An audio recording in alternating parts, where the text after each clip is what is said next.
Raise it up, why? Raise it up. Raise it up, why? Raise it up. Hey, raise it up, why? Raise it up. Raise it up, why? Hey, raise it up. Hey, raise it up, why? Raise it up. Raise it up, why? Raise it up.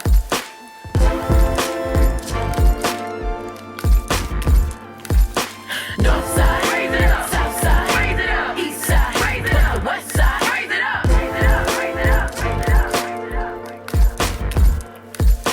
North side, raise it up. South side, raise it up. East side, raise it up. The west side, raise it up. Raise it up, raise it up, raise it up, raise it up, raise it up. Hey loves, hey loves, hey loves, hey loves. My name is Wyann Vaughn, also known as Y, and this is another very, very sultry, sexy. If you're looking on YouTube, you know why. I felt like I was in my bag today.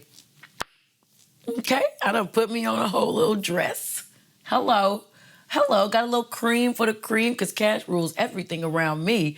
You understand? But anyways, and this is another episode, sultry episode, creamy episode of Raise It Up Why, the podcast. We're coming at you the last Thursday of May 2021.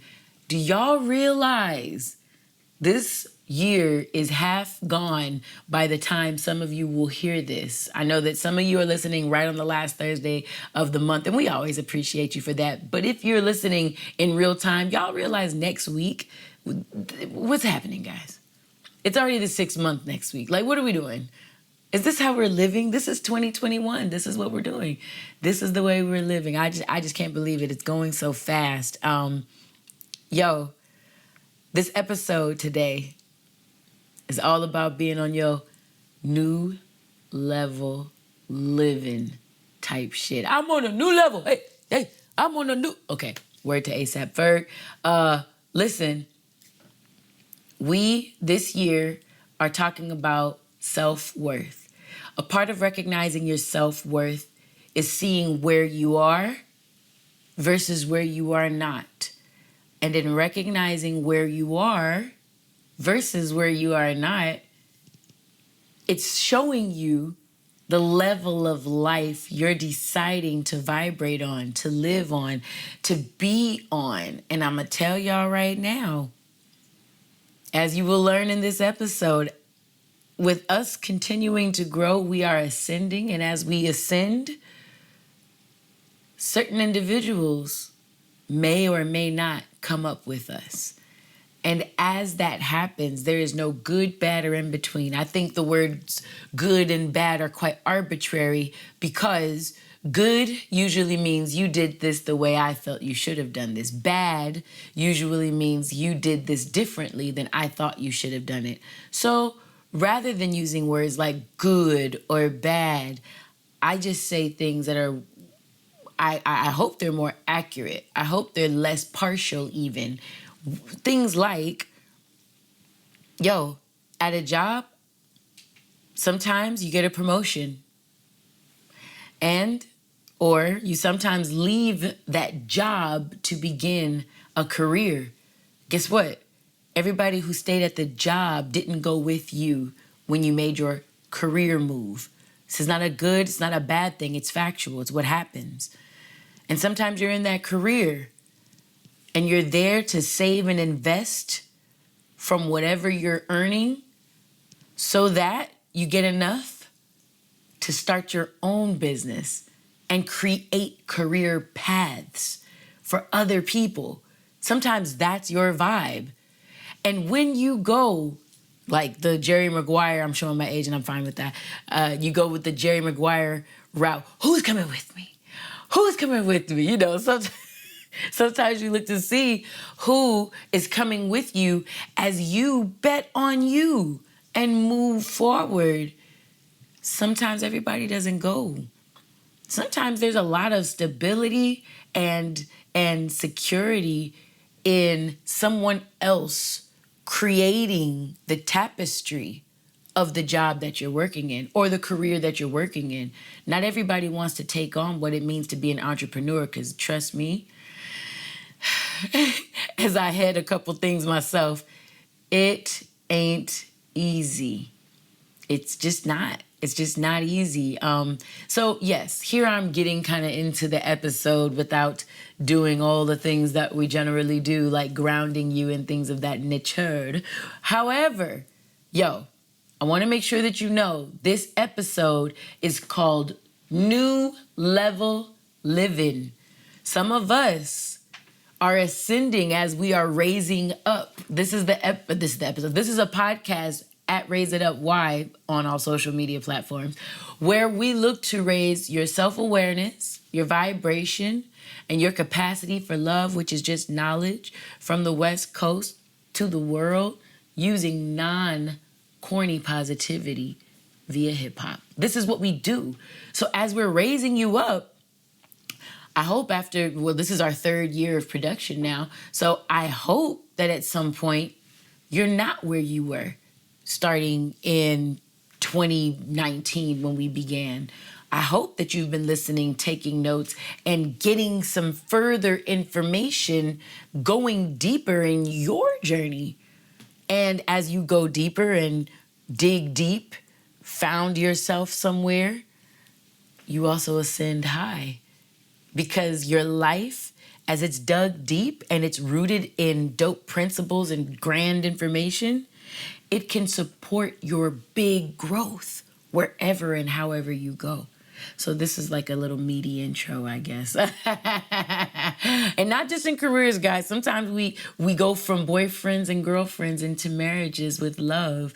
And other people that you dated while you were boyfriend and girlfriend might still be on that boyfriend-girlfriend energy while you are on spouse, partner for life type energy. And guess what? It's okay. It's a part of growth. It's a part of growth. I know a lot of people heard it from Nip. Circle got smaller. Everybody can't go. I heard it from Snoopy. Snoop is the one that told me that everybody won't be able to go with you. I think it was in an interview, but I've heard him say it in person in studio sessions that I've been in. Just when the studio banter gets good and dudes really get in their bag, giving good information out, man, that shit is for real. That shit is really, really for real. So as we continue to look at self-worth and self-growth, in this episode, we're going to be looking at the validity behind, concepts like circle getting smaller, everybody can't go, or more money, more problems, and things of that nature. So that will be answered more and explained more in the Wyann's Words of Wisdom segment. If you are looking and loving all this body waved hair or this new, I tried some new colors for makeup just because I felt like, I felt like a vibe. I don't know why today I felt like putting on a whole dress for you guys, but it's just where I was at. If you are an onlooker watching on YouTube and you are a love there, I say thank you. Thank you for looking. Thank you for loving. Thank you for living with us. Like, subscribe, press that bell for all the notifications of when we do whatever we do. Thank you very much. And if you're dope and you like what you're seeing and you know other dope people, please feel free to share if they're dope. As well, all of you listening, I listen to my own podcast more than I watch it, if I'm being honest, but I do watch it. Don't get me wrong. Apple Podcast listeners or Stitcher listeners and anywhere else that you can consume podcasts, thank you for your ears. Thank you for your time. I'm very, very particular about what I put in you all's ears because I haven't met one brain that has learned to unhear anything. So the fact that you're allowing me the courtesy and the pleasure, distinct pleasure of pouring into you and having your ears to hear, I just respect you and love you so much. And I thank you for that. This month has also been May. If you all don't know, it's Mental Health Awareness Month. And, I am a trained therapist, not a practicing one. Shouts out to both of the masterminds who are my consulting team in the mental health space. That's Mitsun Okada at MITZENOKADA at Mitsun Okada. She's our resident PsyD in the love culture. Loves is everybody that supports this podcast. And there's also at urban_counselor, spelled exactly the way the words are. And he's another person, an MSW who actually does practice his therapy out of Be More, man. These are the two masterminds, and I'm giving shouts out to them on this Mental Health Awareness Month, just to say thank you for rocking with a girl and everything. And yeah, let's get into this episode. You're gonna have a break it down from J. Cole. Why not? Why not? From the J. Cole album, I should say. You'll see what I mean in a second. And then we're gonna have a couple raise 'em ups, 2 to be exact. But we're gonna have a couple raise 'em ups. And as with every episode, we're going to start by grounding you. All right? I threw a lot of info and a lot of energy in that intro out there. However, we like to start our podcast with grounding so that you can create some space and some distance between whatever type of time you was on before you turned us on and wherever you could be right now with us. So, everyone who can hear my voice, number one, thank you once again for your ears, your time, and your attention. And if you're able to do so, I would enjoy to invite you to simply close your eyes. If you are driving, don't let this buttery voice fool you. Keep them niggas called your eyes open, all right? Y'all got to see the road, be safe, and everything. I only say that because I had 3 different people tell me that, yo, I closed my eyes and I was driving. I'm like, I would have never assumed that that would be your life. But you know what? Thank you. You know what? I thank you. So, in this moment of grounding, I want you to take some time to be here with me. Literally hear my voice and feel your feet. And as evidence that you can feel your feet, why don't you wiggle your toes? And if you're feeling extra silly, why don't you touch your nose? And you're just doing that to recognize that you're here. Breathe a breath in. Blow a breath out. And you can again do that in through your nose and out through your mouth. Just take a moment to own this. This very appreciative miracle we call life that you are breathing and winning just by living this life, by spending this time with my voice. Right now, you're investing into your betterment. I think you should sit with that and even feel proud. And welcome. Let's go up, man. Let's go up. Regarding that little poem that I do called Grounding for our podcast purposes, the last episode you all learned that some of my family members, I said people close to me, they were my family members, had tested positively for COVID. Shortly thereafter, I tested positive for COVID. About 6 days later, I was negative, but boy, did it do a number on me. And you talk about breathe in, take a breath in, blow a breath out. I could not breathe in all the way. I could not breathe in all the way into a woman who, as a girl, discovered she had asthma, waking up in the 4th grade at 9 years old on a cold night and just couldn't breathe all the way. At 39 years old, I had those same sorts of traumatic memories, if you will, that stifled me and even my ability to sleep in my own bed, my comfortable own bed. So when I do this grounding thing, talking about wiggling your toes, touching your nose, which seems silly as shit, but like I say, I do all of that to recognize that you are here. I would like to dedicate this episode to my uncle, Julius Vaughn. He is the individual who contracted COVID in our family first. And while he came home from the hospital with a negative COVID test, as he was feeling under the weather, members of my family went to his rescue to make sure that he was okay. And it wasn't until he literally said, "I can't breathe," that we took him to the hospital. Every individual in my family that went to his house to help him out is who contracted the virus as well and brought it into each of our respective households. That's how the whole family, except for my mom, thank you, God, that we just got her first vaccine shot. My mom didn't catch COVID, all right? But everyone in my family did.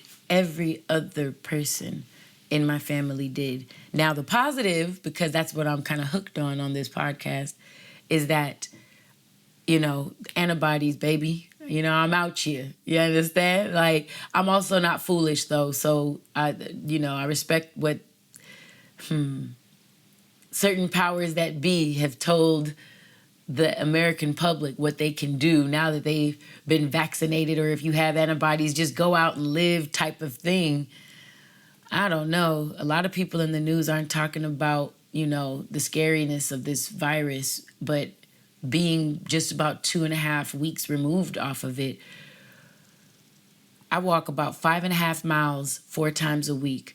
I couldn't walk from my car to a restaurant without taking a break.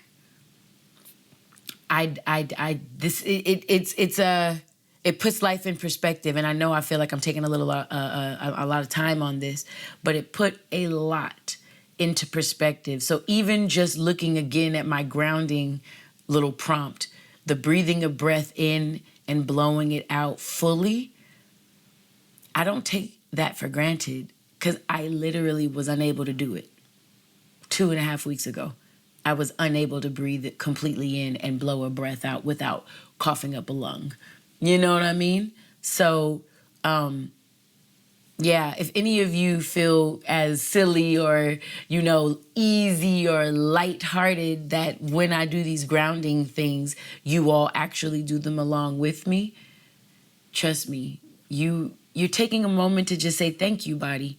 Thank you for doing what you do and keeping me in a good space. I will say this before I go on to my episode. Vaccination is not immunization, ladies and gentlemen. So don't let a vaccine make you think that your immune system is infallible, impenetrable, or invincible, Nigga, everybody can be touched. That's what this COVID shit has taught us, all right? So that's all I'm going to say about that. But on to the next. We got to break it down. I've never started an episode with a break it down, and so I said, okay, I'm going to. Break it down, ladies and gentlemen, is where I call myself uncovering the genius in hip-hop culture. And commonly, if it's a rap song and things like that, I do it through the lyrics of said rap song. And I think I've done a couple of these, and almost every time the lyrics have come from someone like Jay-Z, Kendrick, Drake. No, he didn't come from Drake. He really did. I've done a couple, and they've come from like these OG MCs. And so the J. Cole album, the off season comes out, right? And I'm like, nigga, you know what's about to happen. Like, we are going to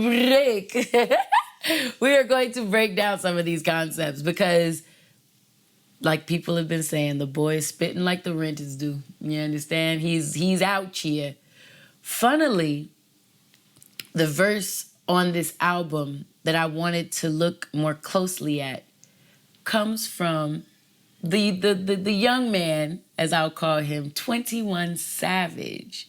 I was so enamored by one portion of his rap, all right? He's spitting, guys. He's on here, He's saying things that are not so great, and it's kind of sad. However, the clever placement of the wording makes it like, ooh, you know what I'm saying? So he say, Say what? The stuff that I've seen got me traumatized.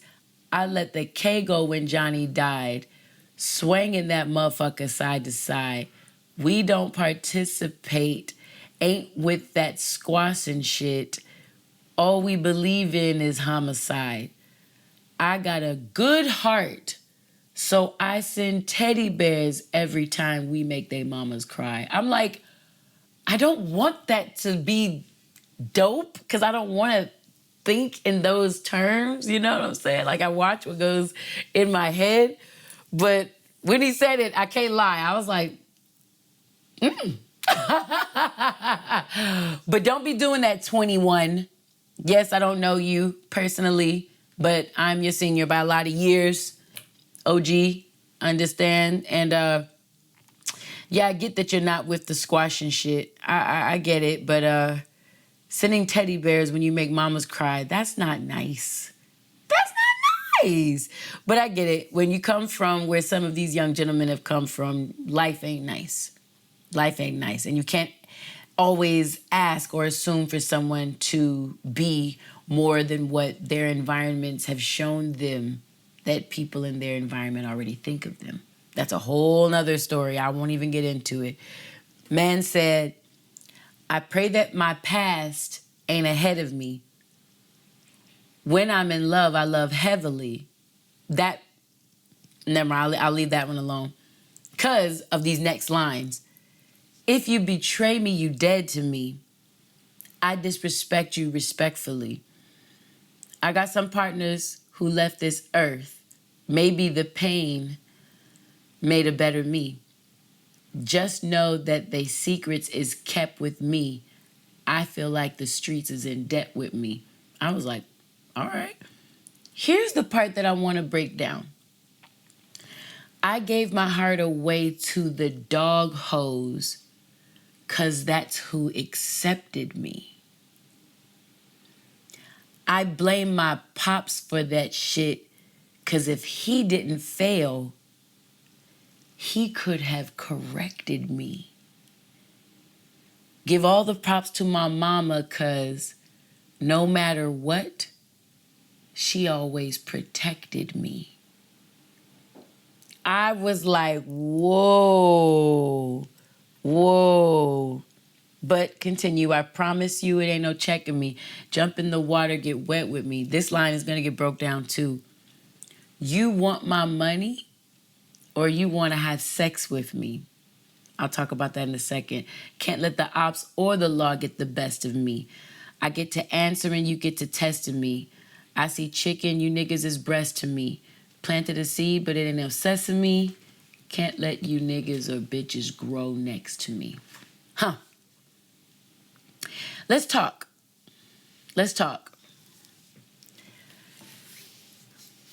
I wonder how many young men identify with the line, I gave my heart away to the dog hose, but it's just because they are who accepted me. That trips me out a little bit. Because you guys know I teach at a college. So I have a lot of young men who are bettering themselves, young black men. It's a black success program. I have a lot of young men who are looking to better themselves, grow themselves up, get degrees, go to Fortune, 500 types of jobs and be set. You understand? I tend to only surround myself with people who are looking to grow, ascend, or become better in however or whoever they're looking or choosing to be. So my students are no different. And the black men, my students, 18 to like 25-year-olds, these young men talk to me about a lot of the girls that they be around and decide to end up interacting with. And on my Love Tuesdays on my @Wyann, Wyanna IG Live, we spoke about the other day who we're with, the who you love and who you want to be, type of thing, who you decide to be with and for what reasons you decide to be with them. And I talked about how gentlemen I choose to call all you men gentlemen, even the ones that don't necessarily deserve it. All you men gentlemen. Sometimes when you all get with a girl and you keep sex so heavily on your brain, what you're showing a woman is that you think the most or the best you have to offer is dick. I don't know if you mean to do it. I don't know if it's the purpose of you doing it. But to a woman with high standards and values for herself, you show us that your dick is the highlight of you. And your dick is fine until I find another one the same size that does the same shit. Especially when I can pay all my bills and I can do all my own stuff. It's like, especially if you're leading with that. This is like first date, dudes that be like trying to get it, they, hey girl, blah, blah, blah, blah, blah. It's like, huh? This all you got? Dick. But I could understand if you're giving your heart, and let's be honest, this gentleman just spoke about the fact that when I love heavily, but if you betray me, you're dead to me. I don't know if some of you guys have been in love or been with someone for years, friends, maybe even colleagues, childhood friends, a spouse. Shit happens. The fuck? Life happens. I'm not saying that everybody who's ever you've had a disagreement with or not seen eye to eye with, I'm not saying that everyone will betray you. And betrayal is in the eye of the beholder, right? That's a feelings, and everyone is entitled to his or her own feeling. So what I might do for myself to better me, someone else might look at like betrayal. You know what I'm saying? But the reality is, if you betray me, you're dead to me, says I'm not necessarily loving as hard as I'm talking about, or however hard I think I'm loving might not be hard enough.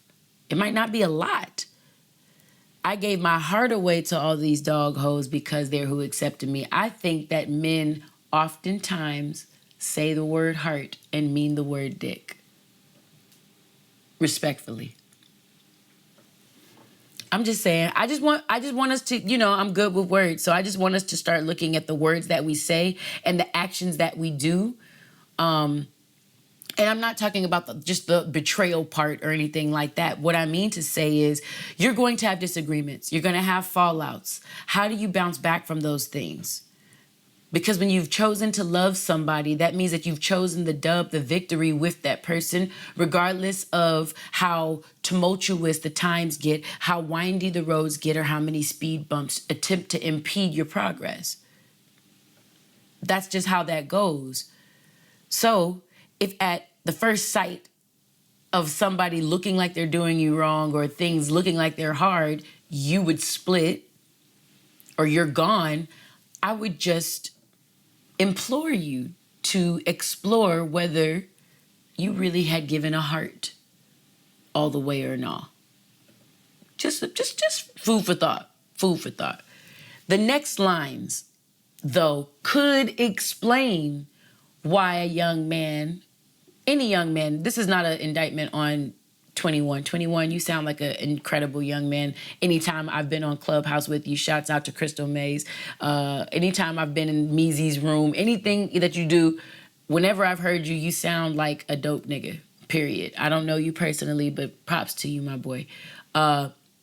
However, I'm taking this content, and again, this is the break it down section where we uncover the genius. So this is a 21 Savage genius contribution to hip hop, because this is the type of shit I can go back to my students, to my young boys, and give them info based on what someone has said in the culture that they listen to and that they would trust.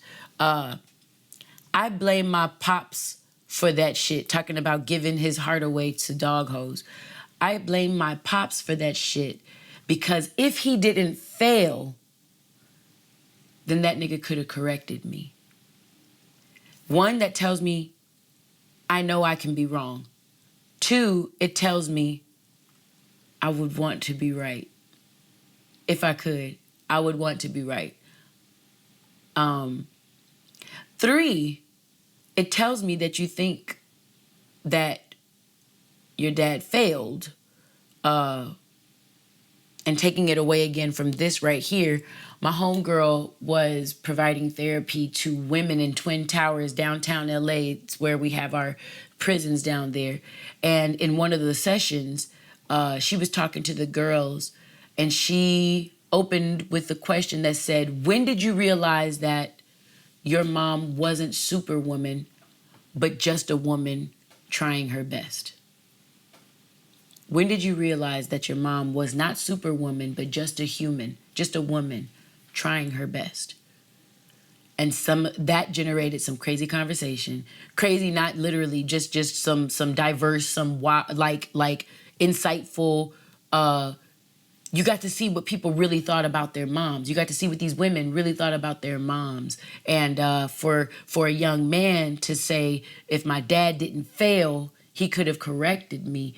To think of the first image, the first teacher in your life as a man, and you're a young boy, to think of him as a failure, that's a space that probably needs some attention.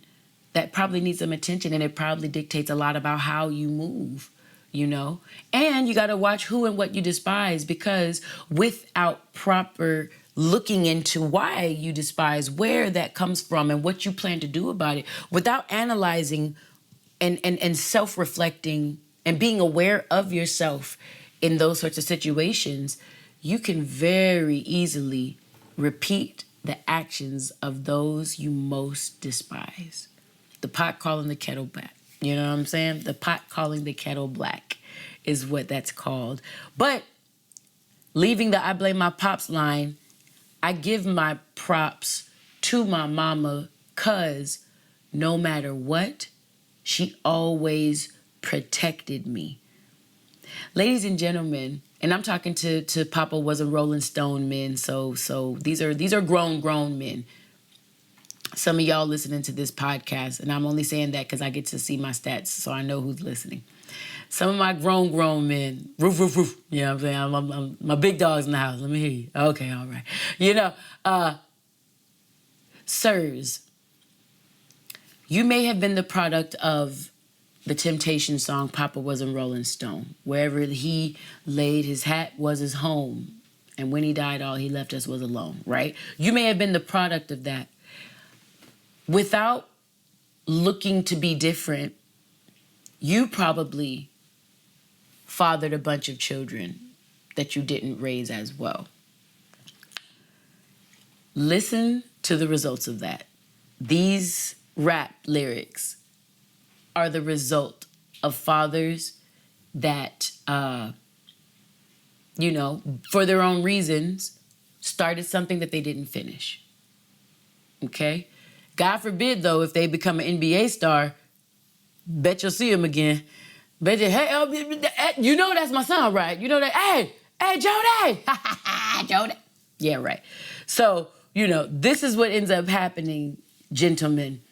And where fathers have the choice to fail, single mothers generally do not. And it's an unfortunate thing. However, I give all the props to my mama, because no matter what, she always protected me. Sometimes, ladies, we stay single as mothers because we see the children that we've had. I don't have any children. I'm just speaking as if this is my I'm every woman Shaka Khan moment. We look at the children that we've had and we say, one person has failed you. There will not be two. And we will push aside our desires and hopes and dreams for school, our career aspirations, our dating lives. We will push a lot of things aside to be not just beautiful mothers to these creations called children, but we will attempt to be the hardest and most protective fathers as well. And the result is ladies, we do our best. I mean, like, there is no right or wrong in this. Ladies, we do our best, period. Gentlemen, I know there's this wave now of everyone loving Kevin Samuels and things like that or whatever. There's a lot of moving parts that create the single mom epidemic in the Black community, where 80% of our households are led by women, raising young sons to hopefully not be like the gentleman that failed them, if that's the case, and looking to raise young women to be these strong ladies that we've learned how to be when our dads weren't there, let's just say. All of these, this is all Mental Health Awareness Month and everything by the month of May. All of these are topics that would bode well for you to explore if any of this sounds close to your truth. Ladies and gentlemen, all right? So I'm just holding this up as a checklist or a mirror to any of you, where if this is part or fully your reality, you don't got to do this whole shit alone. You don't got to do this whole life alone. There are people out there designed to help and be a part of your lives so that you don't have to carry this shit alone, because this is a burden. This is a burden. You don't know who to trust after a while, you know? And based on a raising like this, it gets difficult. It just gets difficult to see things for who and what they actually are. And then what happens is young women dating these gentlemen, the good ones, we end up teaching them the lessons, getting utilized as their personal therapists. And once we have to make decisions that better us, and we gotta say, yo, this is a lot for me. You know what, bitch? See, you ain't never really been down for a real nigga. That's the problem. See, bitch, blah, blah, blah. Excuse me? What? No, honey, you're giving me a lot of energy that you needed to give somebody else. It's called displaced or misplaced aggression. I can't remember because it's late. You understand? Displaced aggression? Misplaced aggression. It's displaced, right? Yes, it's late. That's what we're gonna blame that on. This last line, I'm gonna ask one of my today and tonight he's acting as an assistant to my assistant in the 13 Presents community, but he's also been on this podcast before. You've seen him. He did not know that he was about to do this, so his eyes are big as pies right now as he's like, Auntie, what you want? What? So I'm going to bring on Quavo. Quavo is our little mascot, if you will. Candace, I'm not replacing you. No, but he is our biggest, one of our biggest reasons why we have a podcast, because he badgered me all of fall 2018. All of fall 2018, and would not let me go until I created a podcast, and I caved in. And now we have Raise It Up Why going on 3 years. Look at you. Let's go. Listen to this next line, Quavo, and I want you from a young man. What are you, 21? 23. 21. 21. Oh, 21. Okay, I'll be 21. 21. What year is it? 21. Okay, 20. Okay. I just want, you know what I mean? No, he's like 22. Wait, what are you? 23. I was 21 the last time I was on here, though. Leave it up to Quavo. So, question. You've been sitting here, so you've been hearing all this other stuff and everything. Mm-hmm. Where it says, after the lines about if dad didn't fail, he could have corrected me. And I love mom no matter what because she always protected me. I'm looking at these next couple lines. I promise you it ain't taking me. Jump in the water, get wet with me. This one right here. You want my money or you want to have sex with me? No, here's what I wanted to ask you. Just knowing what's out there right now in this dating world. Mm-hmm. Do you ever feel that to be in a dating position with girls these days, listen to, what's mostly put out there in either the climate, hip hop lyrics from maybe lady rappers or just what you've heard in general, do you feel like the only things as a young man dating that ladies may desire from you is money or sex? Does that ever start to feel like that? In most cases, I mean, like, you may get lucky here and then. You may find a girl that's a woman per se. Ooh. That's, what I'm saying, that type of things really doesn't matter to her. But in the world we're living in today, what I'm saying, where social media is king, you know, everybody just wants these social media relationships and whatnot, showing off for the next person rather than just loving on their counterpart.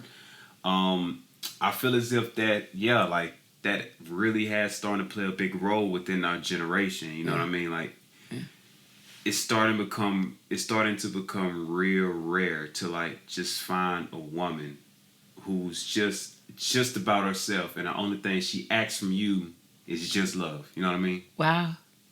That's all she would ask for is love, not your money, not your sex, none of that, but just love. So, as a young man, is that something that you're still interested in? Hell yeah. As a young black man in today's society, love. Is just love something you're actually interested in? Is something I'm actually interested in. And I'm not only speaking from, my viewpoint, because I feel as if it's other men out there as well, who's just the same as me, you know what I mean? They rather invest their time into love and not invest their time into impressing somebody to have this, I want to say, like, what, it's famous? Nah, not famous. What is it? Just say like this picture, or never say like this, just this fake ass picture of love. You know what I mean? Got you. Where it's material, it's not really. You know what I mean? Like, when you really don't feel it. You get what I'm saying? Right. So yeah, that's interesting. Just because I was watching Kevin Samuel's IG Live, if I'm not mistaken, not too long ago. One of my students sent it to me, and they was asking me my opinion. I didn't get all the way through it. But I saw him speak to two young ladies. Mind you, these clips didn't go viral because nothing went crazy. Like, you know what I'm saying? Not aligned. Yeah. Exactly. Yeah. So, and the reality is, he was speaking OG shit. Like, he was just speaking and talking to two different young ladies about their dating careers. But here's what's the topic. He had done his own research, and again, I have a master's degree. That only means I am a master at research. I have my 10,000 hours. Social work happened to be the subject that kept my attention long enough for me to get this degree and have the master's research level. However, a master's degree just means that anyone who has it has experienced their 10,000 hours of research. Like, your bachelor's degree is about critical analysis. It just means you've had more contact than the average person with critically analyzing things. That's what these degrees actually mean.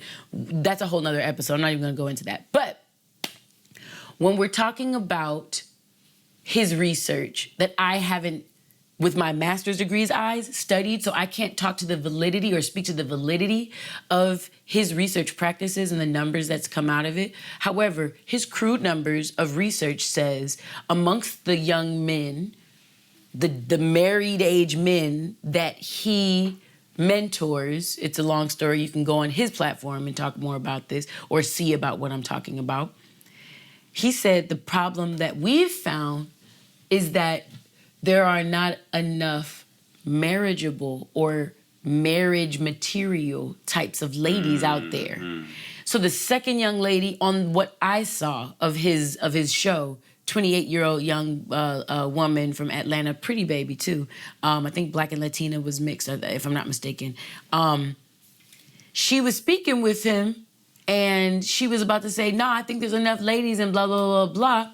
So when he started clarifying his point, she was like, "Oh, no, I thought you meant, like, to fuck on. I was going to say there was more than enough ladies." He's like, No, that's not what I'm saying. I'm saying have their stuff together, have thought about life in the future, what you're looking at, la la la la. Like he started spitting out the stuff. She was like, oh, well, in that case, ... You know what I'm saying? So it just kind of speaks to your point where whether you're Kevin Samuels talking it, I think he's in his 50s, he said, or you're the 23-year-old version of Quavo. 23, guys. Let's not take his 21. We can't take it from him. Yeah, sometimes we are out here looking for love, says the young men and their generation of folks. And you know what? Say it again. We're still out here. Don't lose faith in us. Don't come in my DMs looking for this nigga either, because that's not gonna work for me. I will be so upset. Like, I'm not here to I'm not doing it. I am effing not doing it. Because I know the little girls hearing your little voice. Oh, he's Southern too, Miss Y. Dang. Hold on, let me go see him on YouTube. Oh, Miss Y. Dang, he look like a chocolate T.I. Damn, like, hook it up. I'm not doing it. I'm not doing it. So all of you already hot in the vag, no. All right. Anyways, because I got this kid here, my baby boy, we're going to go into a Raise 'em Up, of which we have 2 today. A Raise 'em Up with the Quavo Show. I call everyone's life their show, so it's the Quavo Show. 3 questions I have for you. Mm-hmm. The first one is purely for my own entertainment. I got to be honest. I want to know, why does your generation think that every time we disagree with them about something, especially hip-hop takes and stuff like that, every time we disagree with them, they find us to be hating on them? Why? Always goddamn hate. Listen, I want to understand. Hating on the young niggas. Yeah, right. Yeah. How is our disagreement 100% now hate? That's a great question. Excellent question. I feel as if our emotions play a substantial role in our generation's, like, let's say, decision making. Mm-hmm. You get what I'm saying? Mm-hmm. It's almost as if agreeing to disagree is becoming close to non-existent within this world. You get what I'm saying? Because we always looking at stuff from a personal standpoint instead of just stepping back and actually taking the time to look at it from different people's perspective. You get what I'm saying? Got it. So it's more or less, you know what I'm saying, as I said, it's just like we're ruled off emotion because it's like we've become so sensitive compared to our elders. Which is I could say it's a good and a bad thing, you know.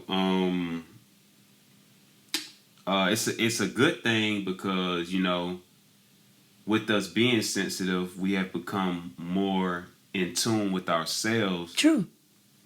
But the reason that we become so in tune with ourselves, we become out of tune with each other. You get it? Yeah, so, I do. We've become so in tune with ourselves that we've become out of tune with each other. Mm-hmm.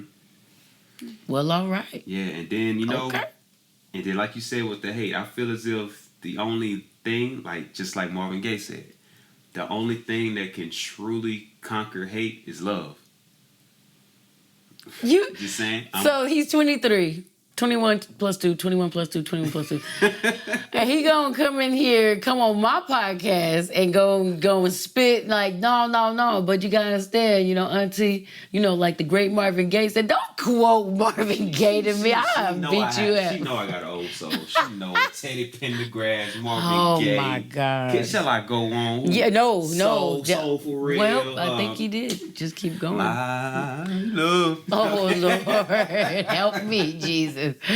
But no, that was very profound. I really, really, really enjoy that answer. Yeah. And you know what, though? Something that you said already, talking about the fact that you all are more in touch with your emotions and then there's a sensitivity there.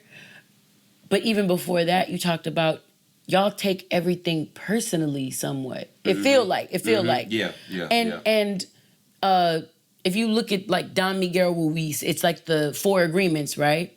The first agreement is, no, my bad, that's speak impeccably. But the second agreement says, don't take anything personally, because everything that happens in this life tells you more about whatever is happening in this life, not necessarily about you in this life. So if someone pays you a compliment, it's because they're the type of person that gives compliments to people. You know what I'm saying? Right, or you know, sometimes be like, look, I don't even do this. Like, I don't even come up to people, but it's something about you. You're the type of person that if you see something, you go get it. Right. You might not be the person that gives a lot of compliments or gets at guys, let's just say, if you're a young girl, I'm saying. But you are the type of young lady that probably looks and seeks to get what you want. Exactly. So in this case, they might have seen a Quavo walking in the street and they'd be like, I want him, sort of a thing. So, but the point is, everything someone does unto you only tells you the capabilities of that person. It's less about you and has everything to do with them. You see what I'm saying? So somebody hating on you just says, oh, I'm not worthy of being hated on. You're just a hater. Simple. Point blank. Yeah, if you hating on me, you probably hated on Cole's album. You know, you get those people that gotta hate everything dope. Right, yeah. Oh my God, Beyonce is so whack. I wish that bitch would shut the fuck up. Oh my God, Beyonce ain't this and that. It's like, no, she's one of the greatest entertainers of our time. Rather, of all time. Everything that the boys did, she did in heels. Even the numbers show it. And pregnant. You understand? Because Prince had heels, if we can be honest. I mean, if we're going to do it, let's just, you know. But he wasn't pregnant, doing it, making it happen, gaining the weight, losing the weight, gaining the weight of twins, then losing that. Like, it's a whole vibe. It's a whole vibe, and it's just different. So, all right, that first question was just for my entertainment. So you answered it really nicely. Now, this question goes with the theme of this episode, which is, I want to know how do you distinguish when the folks around you that maybe used to hold you down, like your homies that held you down, they're no longer holding you down, Quavo. They're holding you back. There's a difference.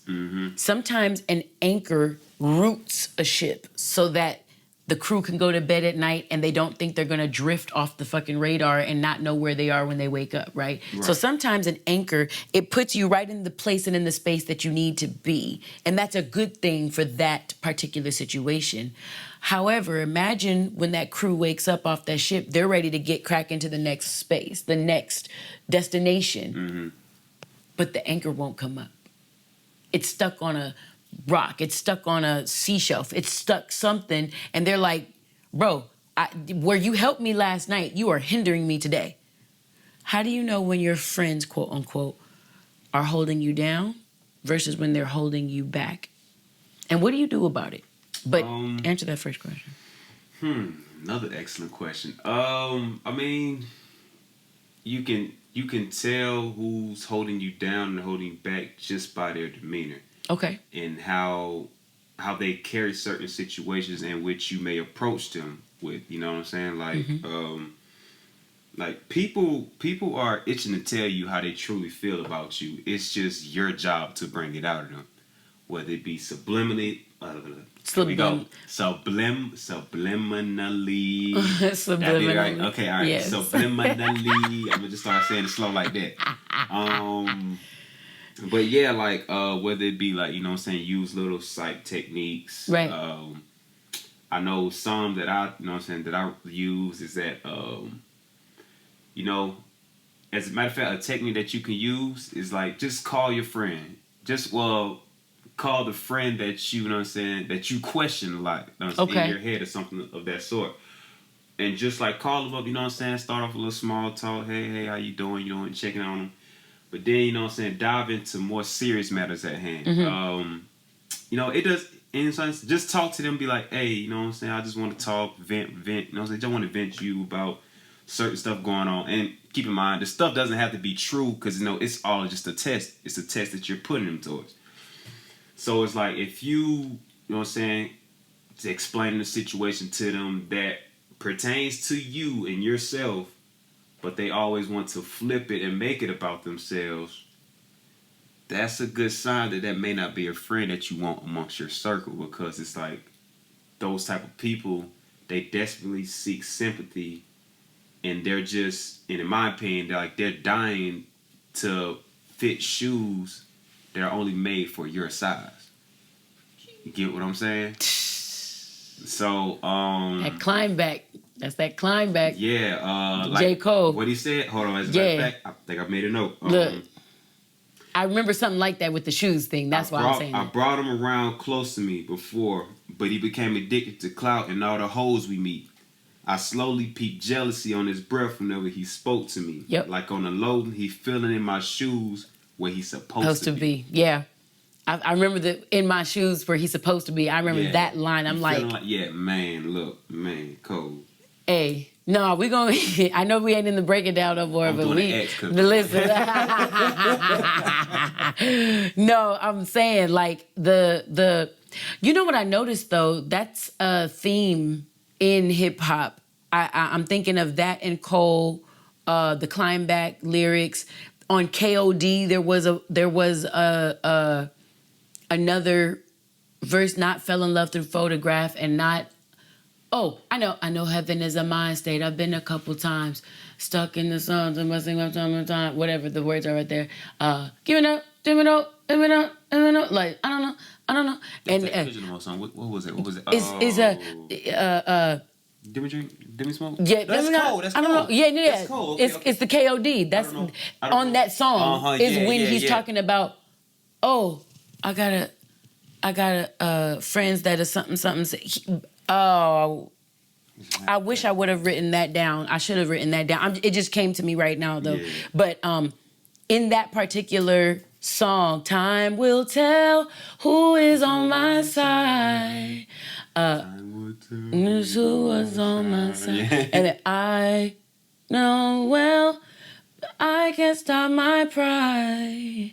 He is. I wish you well. I think he says. I wish you well, but I can't stop my pride. So the point was, in that he brings up this same type of topic again. Mm-hmm. Meek Mill, Championship. The last song. It's like a short song, and then he's like talking like he's like.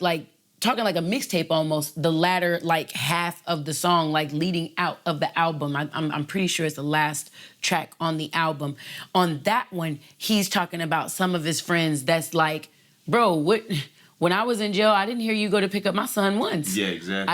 I didn't hear you ask, to put no money on my books or give some anything to my mom to help take care of anything. So then what is we talking about? Like you want to, now when I get out and I brought myself back up to where I'm at. You looking for handouts? You want me to do what with my money? What now? Kendrick on to Pimp. I think it's The Art of Peer Pressure. Nope. It's the song. Once upon a time in the city so divine called West Side. It's the song that switches the beat. Because I didn't make it on the album because of effing. Oh wait, no, that's not To Pimp. I lied. That's Good Kid. That's Good Kid. It's the song before. She just wanna close. Wrong key. She just wanna close her eyes and no. Then it was To Pimp. My bad. Once upon a time, and I remember something. Yeah. Zoom. I think it was on Good Kid, wasn't it? Like a bunch of chocolate, quick pro quote, looking for something that's so obvious. Oh shit, flow so sick, don't you swallow it? Biting my style, you so positive. It wasn't that. Shit don't change until you get up and wash your ass, nigga. That's the one that it was. And so, this is when he looked to take his homies to the BET Hip Hop Awards, and they wanted to stick niggas up. Now, mind you, Kendrick done went to Africa, South Africa, sat in Nelson Mandela's cell. He's all enlightened and big, and like he tries to bring that back to Compton to quote unquote enlighten and save the homies. And they sitting there like, okay, I see all this jewelry on this red carpet, and I don't see no security. They're gonna have to go to the bathroom at some point. So yeah, and Kendrick is like, that's not why I brought you here. Like, so it's like you can't save everyone, is what I'm trying to say. That's what I'm noticing. And what do you do? That's what I didn't get to you. What do you do about it when you recognize that the same people who used to hold you down are now holding you back? What do you do about that? Simple. Cut them loose. Gotta cut them loose. Don't. It is too time consuming, and it drains your energy trying to hold on to something that's just not worth it. You get what I'm saying? Understood. Like, like I said, anytime I feel as if something isn't going right or anything, I just sit back and I tell myself, just like Bruce Lee say, just be water. Always flow, never crash. If they want to divert from that path and just do their own little thing, then please just allow them to, and just keep going down your path, because you're leading, your path is going in which the way you desire, and while theirs is diverting off and they're doing their own little thing, please allow them. Don't try to fight it. Don't try to hang on to something. You gotta let them go. Let them. Not going to say suffer, because I don't want to see anybody suffering of any kind, but you know what I'm saying, you just gotta let them be them. As DMX said, what was it? Trust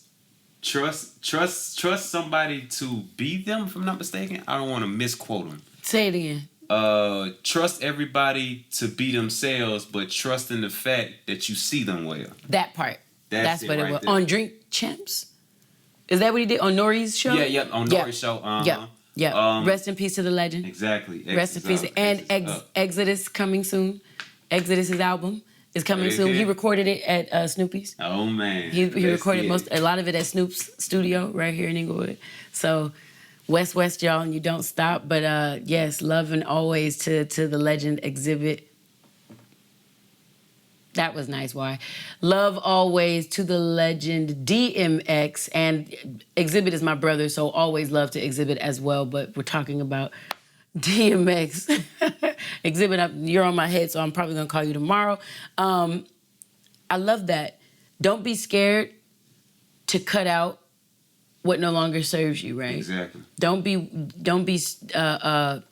I'm talking to the people of your generation, the young ones who take things personally and hold things and feel like, but I have to keep them around. They were there since day one, or I have to. No.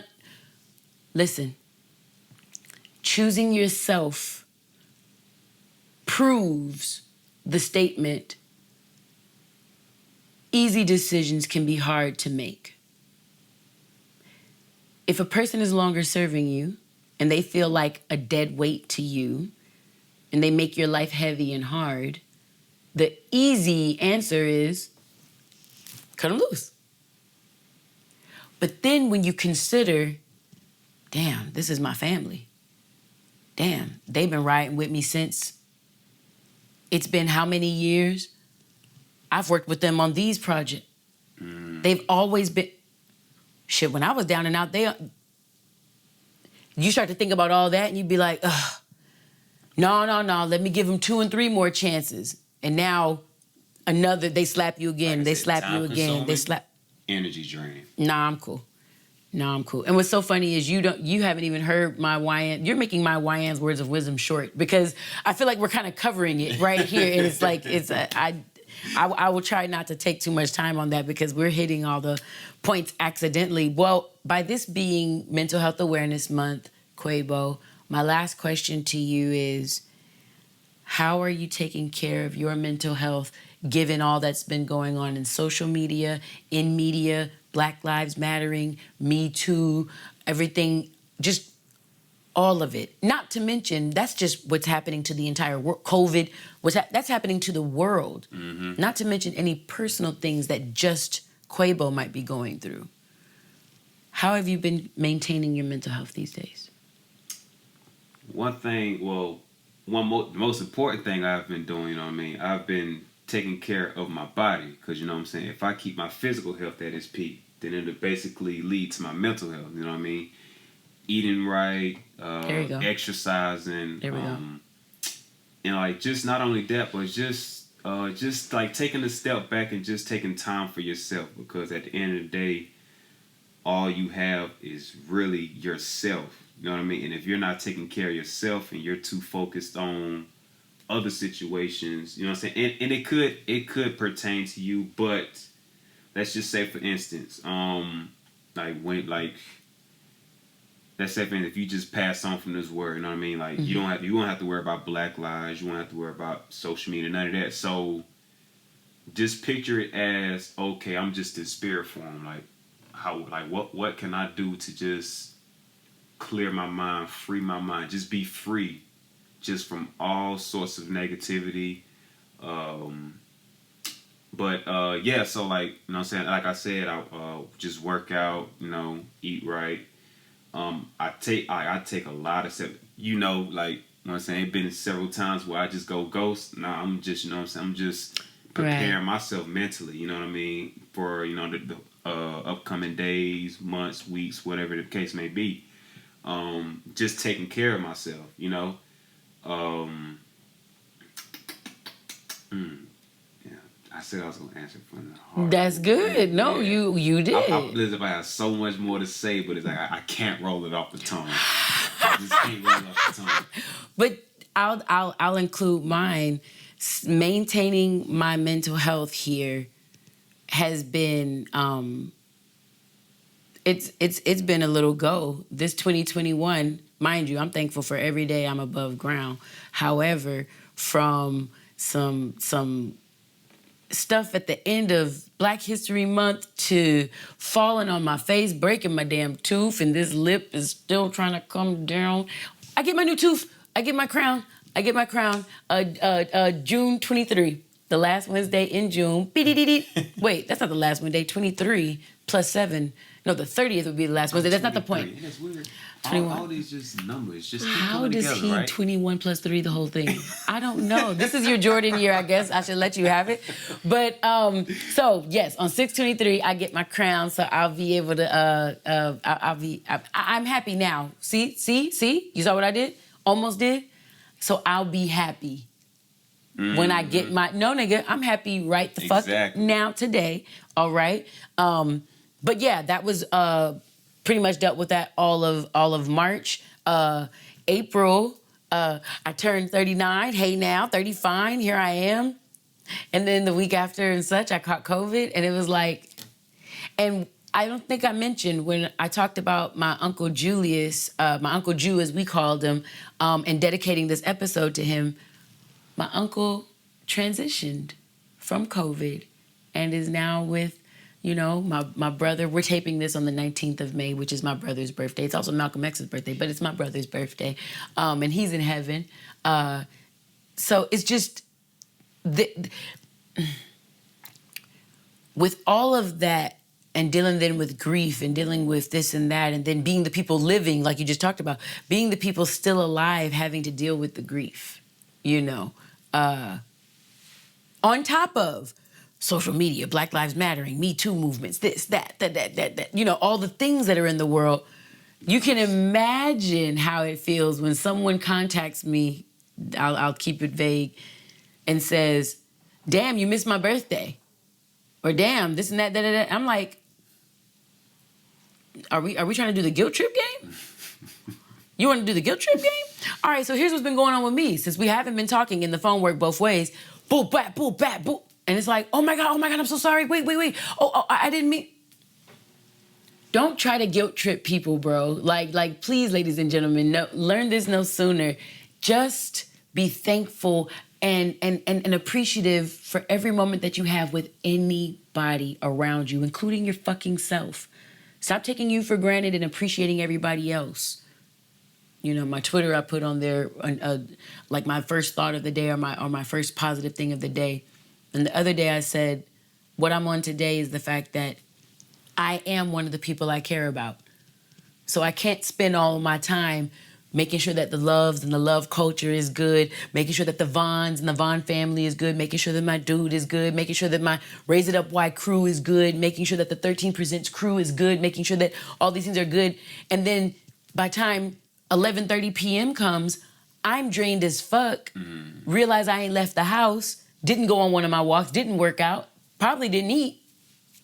You know me. Unfortunately, I'm telling on myself on purpose. She was On purpose. I will skip, man. and the scale don't know nothing. The fuck? Got this dress on. I'm happy I'm sitting down because I got some little COVID rolls, but then I caught COVID and it took half of them away. The fuck?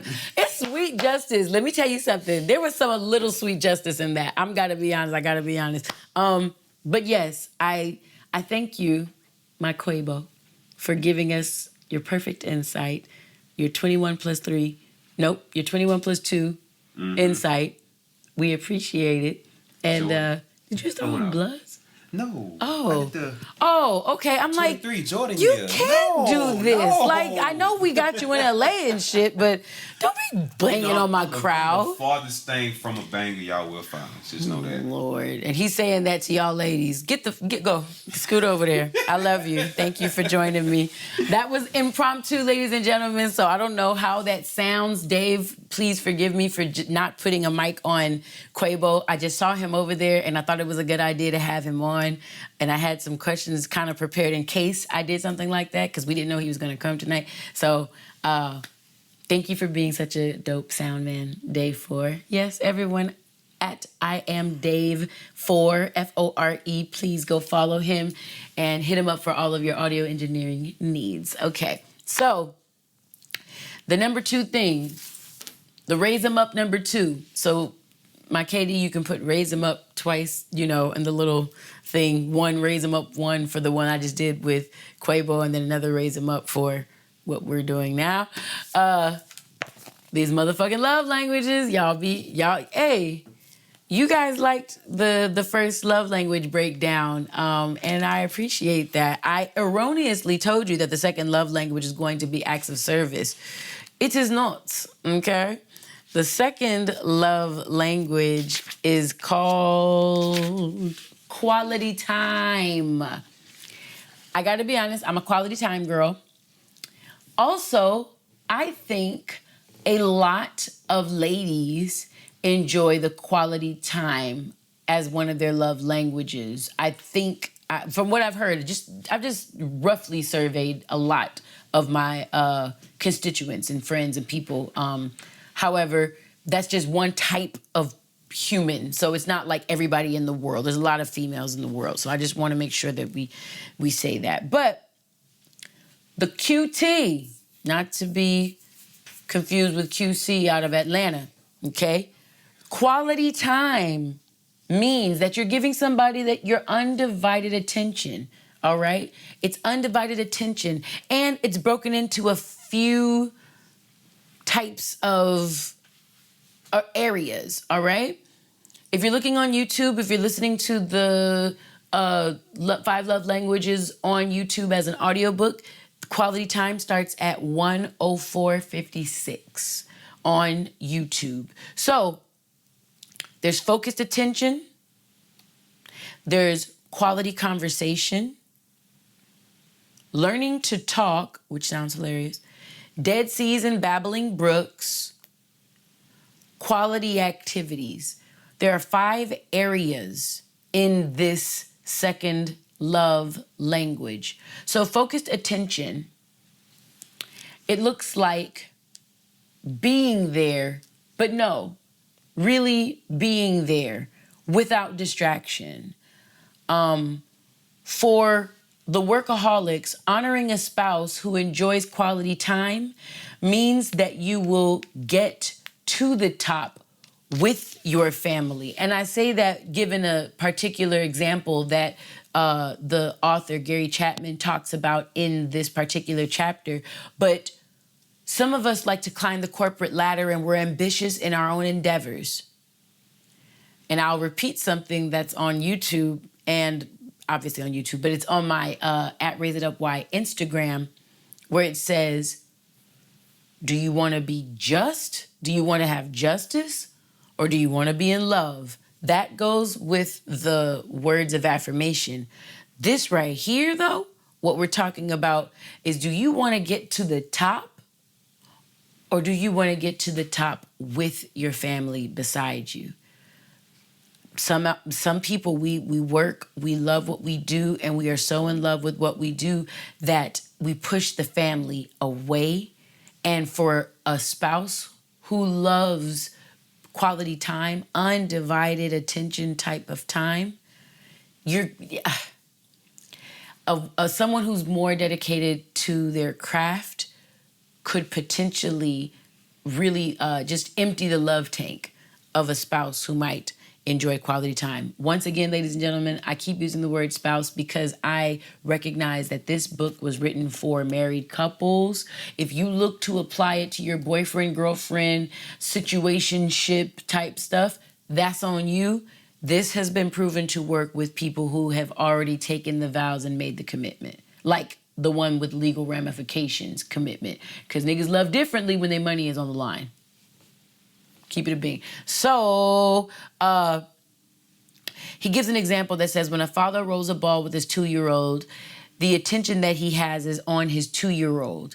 When a father who is on the phone is rolling a ball with his 2-year-old, he is quite distracted. That's not quality time. That's just doing something. Like some people pace up and down the street. Some people take in a cigarette while they're on the phone, or some people doodle while they're on the phone. The person who is pacing while they're on the phone is not getting a quality workout in.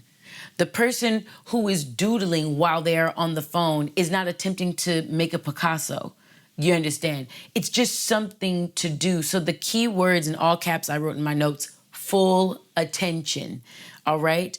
The activity that you do with someone, if you're with somebody and you're trying to show that you have this undivided attention for a quality time lover, whatever activity you all are doing together, putting a puzzle together, watching a show together, whatever you're doing together, the activity is just the vehicle that creates the sense of togetherness. But the full attention is on your partner, all right? And it's what happens on the emotional level that really matters, all right? That kind of wraps up what I took from focused attention.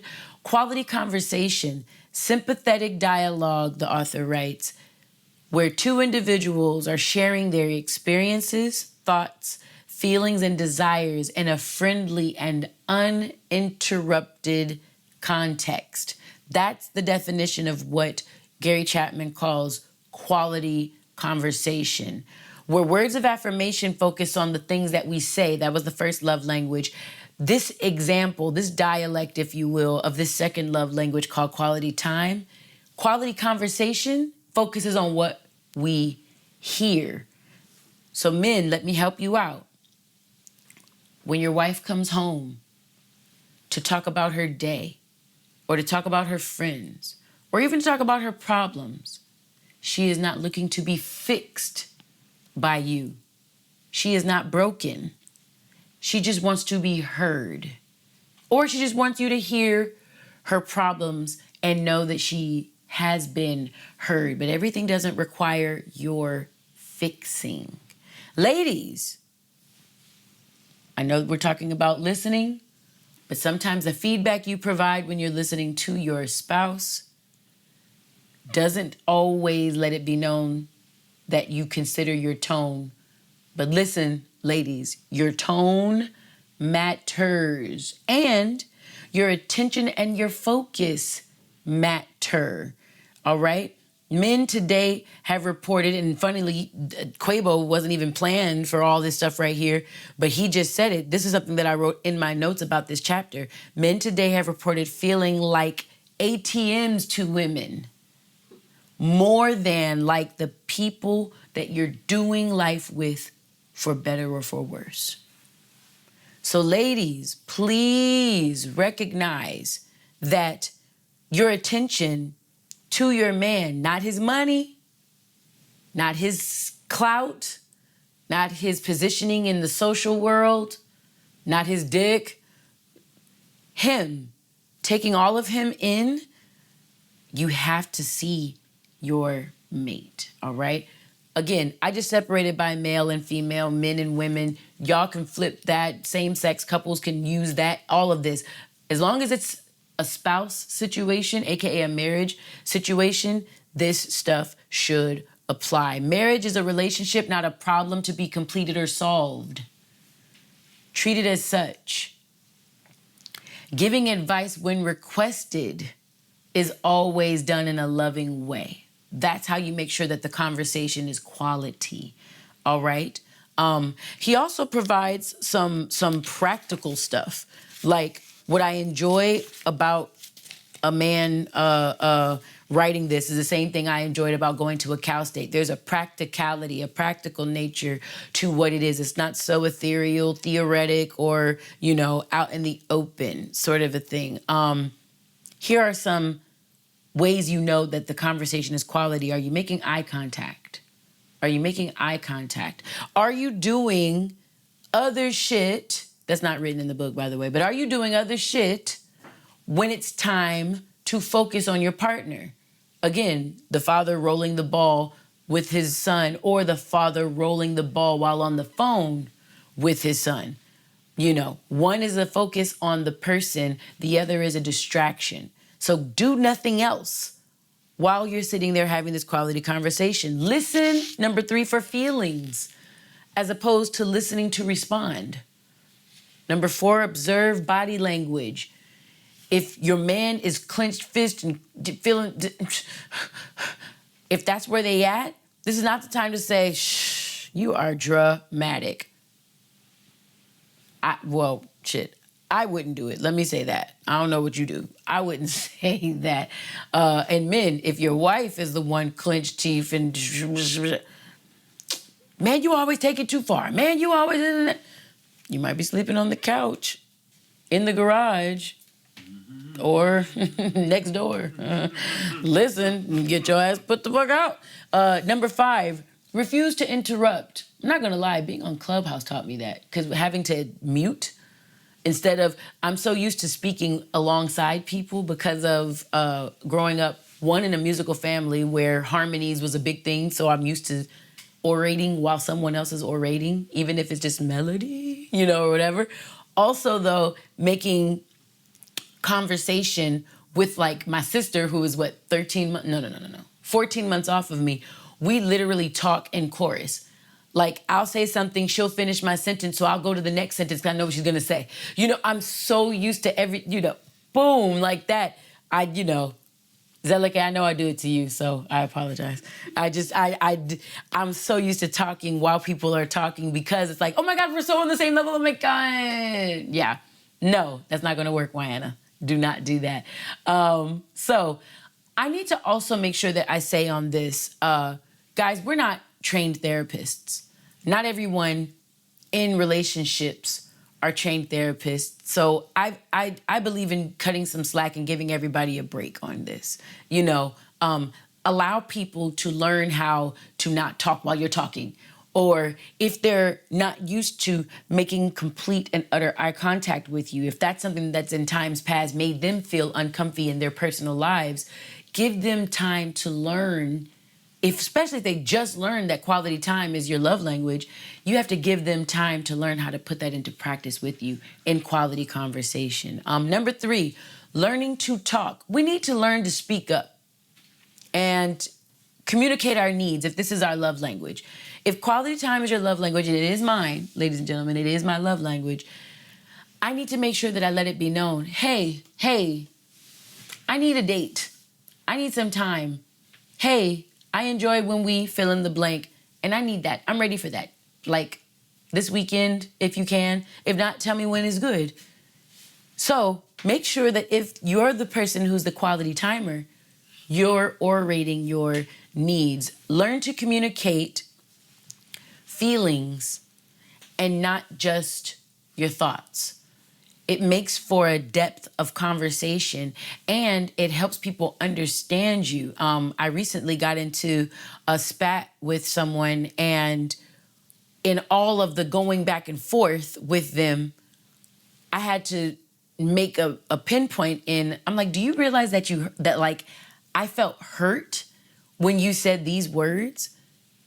It wasn't until that point in the conversation, the heated conversation that could be called an argument, it wasn't until that point that the person said, oh, then I apologize. No, there was no accountability of any sort until I spoke in terms of my feelings, not my thoughts. Then I don't know if it disarmed the individual or what it was, but it wasn't until then that the person looked at themselves and said, well, that's not what I wanted to do. I apologize. So learn to communicate your feelings, not just your thoughts.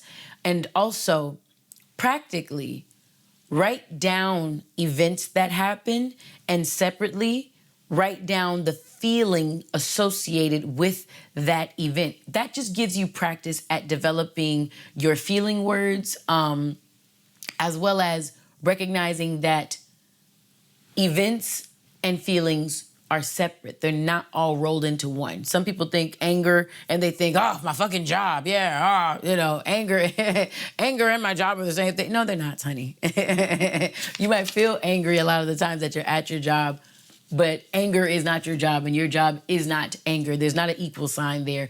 Learn the feeling associated with the event. The fourth thing from this chapter, talking about people who love quality time, is the fact that Gary Chapman created these terms about different communicators. One is called a Dead Sea. One is called a babbling brook. If you haven't noticed, Miss Y, oh my God, I thought I was at a dream. I am a babbling brook. I can talk. That's this podcast. That's a bunch of things that I do in my life. However, Dead Seas can generally be guys where they can take things in. They literally don't necessarily talk about a lot. There's not anything wrong. They're literally content with not talking a lot. There's nothing wrong. It's just, no, what's wrong with me? No, what's wrong with you? Nothing's wrong with me. It's like, huh? What? You haven't said anything this whole conversation. Well, yeah, because you've been talking. Well, I was talking because it was silent. So the issue with this in marriage is that while it's frustrating at that level, it was exciting for both parties at the dating level, usually at the mate selection level, because anytime the conversation was drab, the Dead Sea person knew that the babbling brook was going to save the conversation, and it was perfect and it complemented then. And anytime the babbling brook knew that he or she needed to speak or just get some ideas out or just think aloud, they have that Dead Sea partner. And then they can talk, and the other person is just listening. But then you get 5-10 years into a marriage and you're like, I don't know you, Dead Sea. And the Dead Sea says, I know every part of you, babbling brook. And it's just, there's a stalemate. So there needs to be a balancing of power where the Dead Sea learns how to speak and the babbling brook learns how to listen. That's a part of the quality conversation. And what he gives examples of how to do that, very practical. Here, a daily minimum, set boundaries, make sure that the person is this and that. So you can look in the book and listen to the audiobook if you want to for some of the more practical ways that you can make sure that happens. Number 5, the quality activities is a fifth and final way that Gary Chapman talks about making sure that the quality time people, love language, lovers, get their needs met. That means you're doing things together that you both enjoy, but you both enjoy them for different reasons. So the person who loves quality time as their love language, they want to do the activity. Their mate wants to do it because they know that they're making their mate happy. And then, so long as the both of these individuals understand why, the why behind what they're doing, which is to express love, it's a match. It's a match. It's not taken advantage of. It's not Dead Sea babbling brook when both parties co-conspire to make sure that we're doing this because this is love expression. I'm not looking to take from you. You're not looking to gain from me. We're just existing together. Very, very different. My last thoughts on this come from the Your Turn section. I like at the end of each of these chapters, he puts your turn and takes the lesson and makes it your time to self-reflect. He gives space for that even, right in the book. For you to write And then he gives really practical things you can do. He gives really practical things you can do with this. And the purpose of quality time, ladies and gentlemen, is to create memories. And if you ever see yourself losing at it, go back to places where love was. Go back to places that are monumental or they're earmarks in your relationship of your love when you had really, really good times. If you feel like you want to learn something about, let's say, a Dead Sea type of communicator, go back to where their origins are. Go back to their old neighborhood. Have them explain to you, what do you remember about this space? What do you remember about that space? Do something new to the both of you so that none of you have something to already know about a place or something to say about the place. You just are experiencing a new and creating a memory together in that moment. I think all of these things will help you love a quality timer like me. And ladies and gentlemen, I know this has been an episode. We are at Wyann's Words of Wisdom, nearing the end of our little shtick here. And I've been talking about this topic for a minute and thought that it would be smart to revisit it. The quotable, if you want it, for Wyann's Words of Wisdom today is that the people who can bring you down can do so. Well, let me say it differently. I must change it right now, while we're doing this. The people who bring you down can only do so because they are on a lower level than you. Let's say that again. The people who bring you down in your life, they possess the capability to do that to you. If they're pulling you down, it's because they're already beneath you. Why am I saying this? I want to harken back to a Wyann's Words of Wisdom from episode 16, where I juxtapose the highest vibrating emotions with the lowest ones. If you want the timestamps, it's between 53:04 and 55 minutes. All right? And we look at the highest 4 vibrating emotions if you Google emotional vibration chart. There's enlightenment, there's peace, there's joy, there's love. Those are the top 4 vibrating emotions. The bottom 4, grief, apathy, guilt, and shame. I just looked at the clip today, so I'm sure of this shit, by the way. I'm just saying that, though, because I think people have an issue with stating words when you position it in terms of I'm up here or you're down here or you're up there and I'm down here. And mind you, I want to make sure that I'm making myself clear. We are talking about the vibrational level of where an individual is. Some people wake up and feel like they feeling like a billion.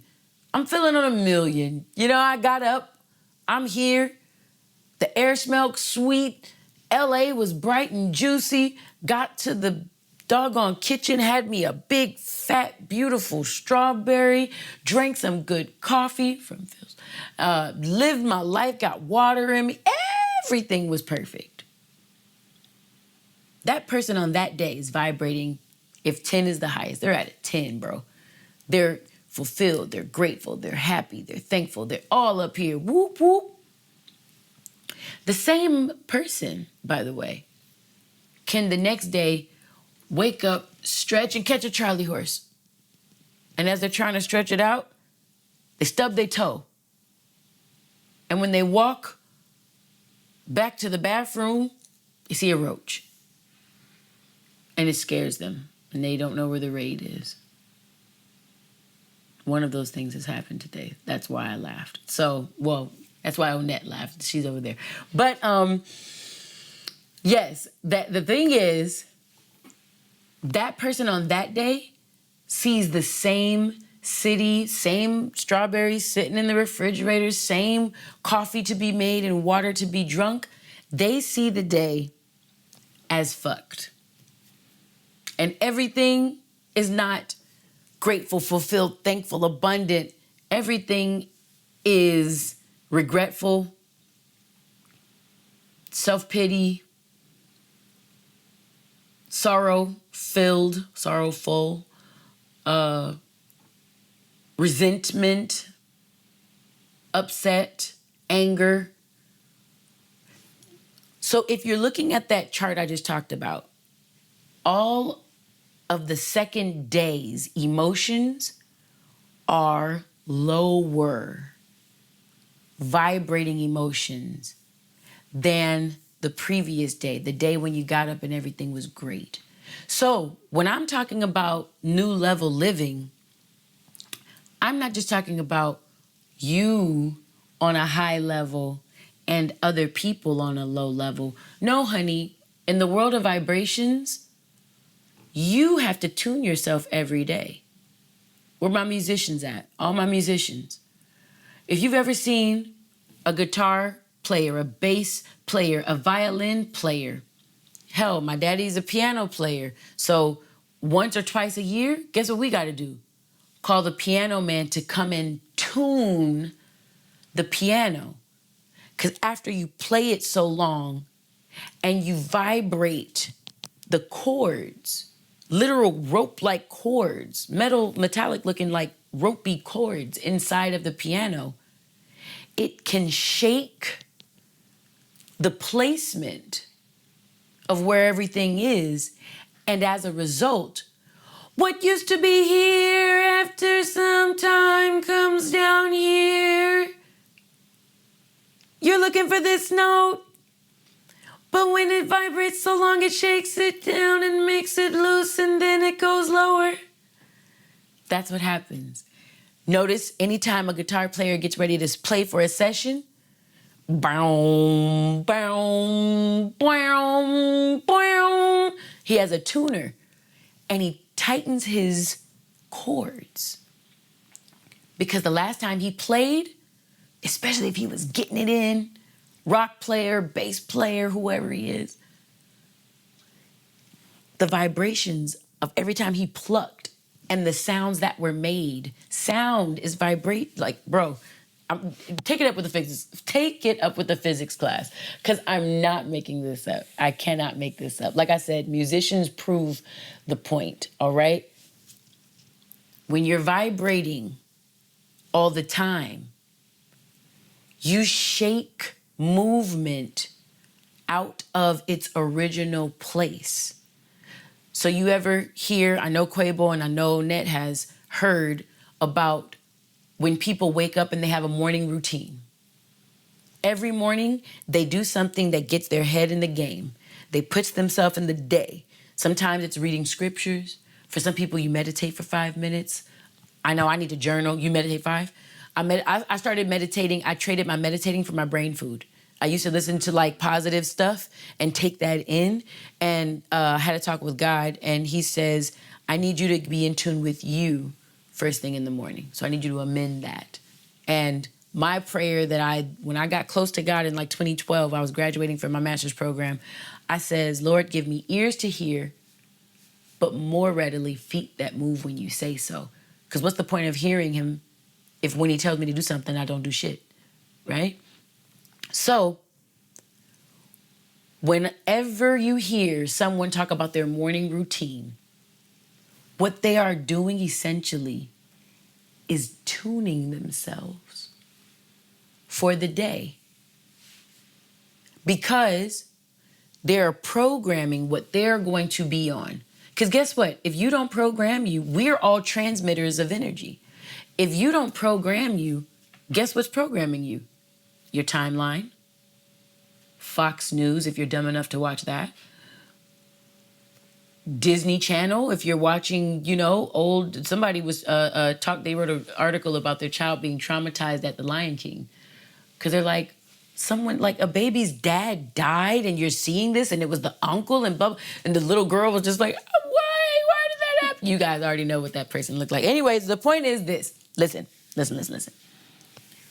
I want you to recognize that I want you to speak it with authority when you claim your level in life. It's a part of your self-worth, and this podcast has focused on self-worth the entire 2021 up to this point, and will continue to focus on self-worth as this year progresses. Please, ladies and gentlemen, recognize who is on your level. In the Bible, they call it being evenly yoked. I'm not just talking about in a romantic sense, which is where most people take that particular parable. I'm talking about make sure you are on the same level with the folks around you. Because if anybody is on a lower level than you, they are attempting to tune you down. All right? Your timeline, if you are following the wrong types of accounts on any platform, social media platform, it is tuning you down. And if your purpose is to rise above, ascend, and vibrate high, every day you open that app, every day you open that phone and start to look at everything that someone else is posting. Mind you, people who could be going through their own personal depressions, people who could have woke up, had the Charlie horse and stubbed their toe, people who are going through life in a different way than you are. Recognize, ladies and gentlemen, if you don't program yourself, if you don't tune yourself, you are allowing the world to tune you. It's the difference between proactive folks and reactive folks. All right? So as a love, aka a supporter of this podcast, I want you to recognize that I'm purely talking about vibration.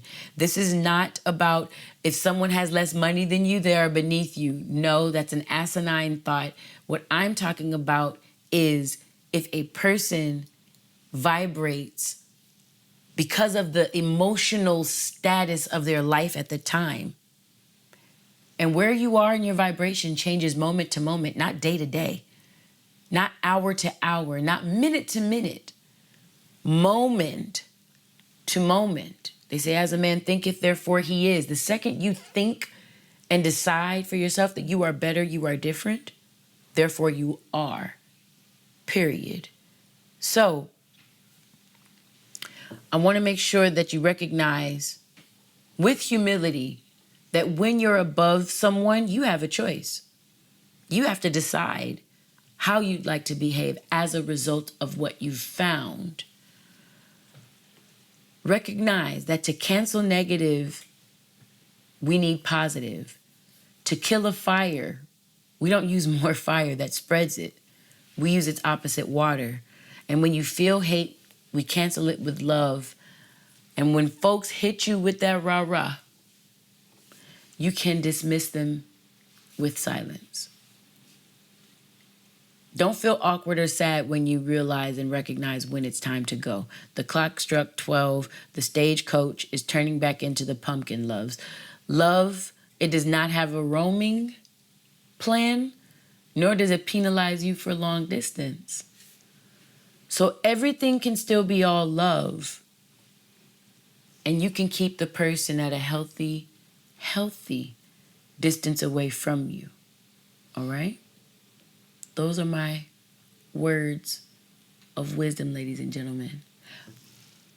And before I go,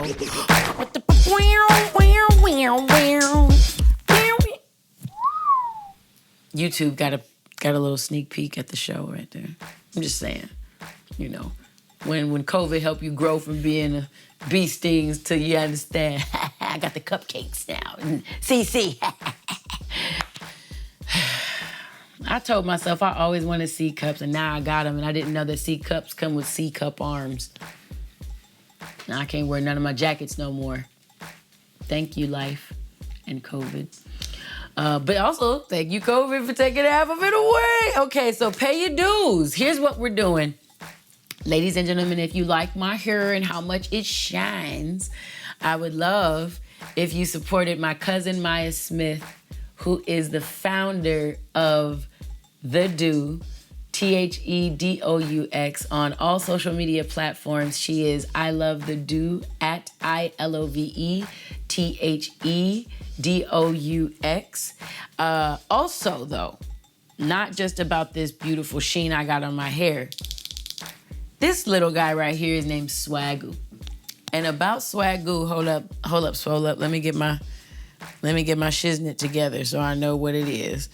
My cousin's product actually earned an Essence Best in Black Beauty Award. Cue the hot, slicker than your average. Hey, swagoo. This is the Edge Control. So I'm sorry this don't look all new and feisty and all cute and shit, because this is my personal swagoo. So it probably got a little couple, stains on it. Might have a little hairs coming out of it. It's just mine, so don't worry about it. So Swagoo, congratulations. And cousin, congratulations on everything and all you do. Of course, who made my hair this slick, beautiful vibe right now is at Hair by Quista, at HAIRBYQUISTA. I wanted to hip y'all to my cousin. I realized that a lot of who I shout out on my Pay Your Dues ends up being like products for ladies and things like that. But I have like 65% male followership. Hey boos, hi y'all. But if you guys are into getting custom made suits and things, I want you to follow the account at KBC Custom Clothing, all together at KB as in boy, C Custom Clothing. My cousin, other cousin, not related to Maya, Caleb B. Carter. Bruh, can you see this? Is that okay? The boy sharp. The boy sharp, and everything he got on, he designed. Everything he got on, he designed. And the boy is sharp. My cousin Caleb, KBC Custom Clothing, has designed for movies. I think he's doing wardrobe for a movie right now. He's worked with Ali Shaheed Muhammad, shouts out, love you boy. And Adrian Young, love you too boy. Who, when they are together, are called The Midnight Hour. Please support their music. My cousins, did I show you this one, Zelike? Hold on. He has another, look, he got one. Can you see it on there when I do it? Okay, hold on. You gotta get the all white. You gotta get when the boy in all white. He too clean. Talk to him, cuzzo. And my cousin's birthday, Caleb, was in May. He was May 6th and everything. So happy birthday, cuzzo. I love you a lot. And then, okay, if we get him in all white, we gotta get him in all black because, why wouldn't we? Why wouldn't we? You know? So if you're into custom designed suits, gentlemen, also he has some like more casual wear as well. But if you're into that custom, like dope ass vibe, please contact my cousin and let him know at RAISEITUPWY. Rockets up on these hoes sent you. You don't have to tell him the rockets up on these hoes. He would be highly confused. He does not get it. I'm sure he doesn't. But also, last but never least, well, before me, but so, okay, not last. My homeboy, Javante, put out an EP, and I'm really proud of him. And it's called the Even EP. And if you want to follow my boy, it's at JAV0NTE. At JAV0NTE. Javante. Hold on, check this out. Hold up. I forgot. Oh, droid, what are you doing to me? How do you keep loving somebody through their changes when it don't seem like they're changing with you? Why you almost sound like Kendrick? If that's the case, how do you love somebody you don't know anymore?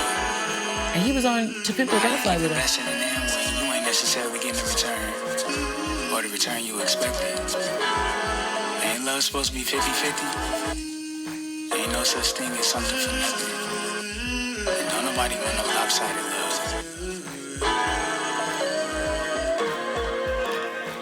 Talk your talk, boo. Talk your talk. He is one of my favorite vocalists. And please support Javante at JAV0NTE on all social media platforms. And his new EP called Even. I'm still rocking his old EP called Where Have You Been? It's amazing. It's a really good piece of work. Last but never least, yo, I got a check. Y'all been buying my first book. How dare y'all? I didn't know y'all was buying 13. I just... Okay, so yeah, my publishers for my first book sent me a check. It was for enough to beat the case. I don't know what that means, y'all. But yeah, it was a sweet amount, and I was like, I love y'all. Thank you for supporting 13. And she's like 2008 is when she came out. Not 13 years. Is that 13 years ago? Wait, 2008. And we're in 21? Wait, 08. Right, you do math in Amharic. Child boy. 21 minus 8. 21 minus 8, that will be 13. 13 years ago, baby. Oh, you guys are buying 13 and she came out 13 years ago. I love you guys. Any of the things you want to purchase from me come from my website, wyannvaughan.com, WYANNVAUGHN.com. You can, if you don't find things that you're needing there, please hit me up in the DMs on @RaiseItUpY, RAISEITUPWY. Always search #RocketsUp on these hoes. You'll find all of my content and things that I've put up there. If you want to hang with me live on Tuesdays at 6 p.m. on the West Coast, we do a thing called Love Tuesdays, LUV Tuesdays, on my @Wyann account. This is the more entertainment account of mine, @WYANNA. And ladies and gentlemen, this has been a nice and long episode. I don't know how long we've been going, but it's been a minute. But I'm going to say, we love you. And everything has been good today. Today was a good day, as one of our West Coast legends would say. Thank you for rocking with us. We truly appreciate you. I truly, truly hope you all heard me when I talked about levels and what level you might be at, and not looking at it from a condescending point of view, but from a self-awareness and a self-worth point of view. And, know that you can be around people who are on your level freely and without judgment, all right? I can't wait to see you all next time, and I appreciate you this time. And until the next time, stay real, y'all.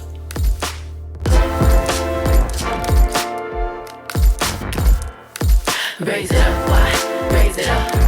Raise it up, why? Raise it up. Hey, raise it up, why? Raise it up. Raise it up, why? Hey, raise it up. Hey, raise it up.